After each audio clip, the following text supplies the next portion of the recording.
I wanted a quick read that was just something to break up, because I'd read 4 of Christian's novelizations, and he novelizes horror. That's what he does. That's what he's excellent at.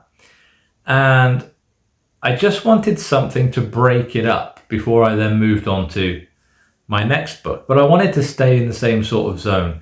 So this came up on my Kindle under quick reads, and it was only 26 pages. It was very atmospheric. I could imagine this is the kind of story that would appear in a compilation or an anthology. It had very much that kind of vibe to it. Perhaps it has been in one, and this is just now that they've decided to publish it on its own.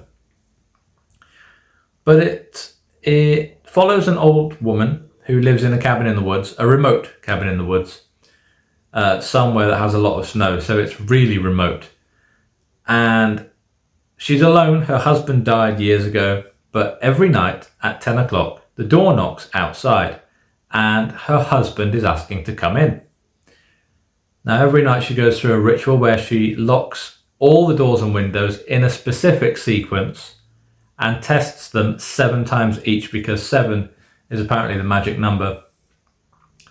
But she's been doing it for so long, and she's so confused about, her mental state is gradually slipping away, that she's starting to question, why isn't she letting her husband into the house? No, it's something else. It's not him. It's something pretending to be him. And then the next day it will be, why didn't I let him in? Where is he? Is he coming home soon?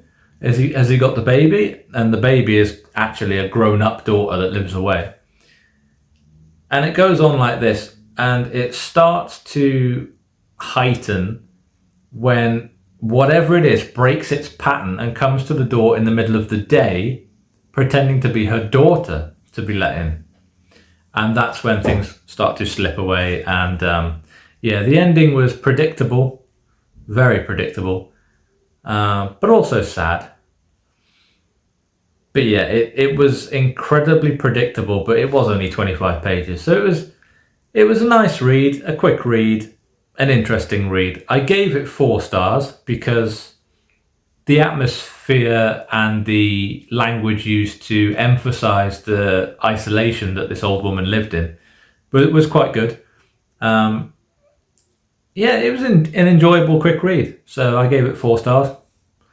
And then I moved on to the next one, which was certainly unique.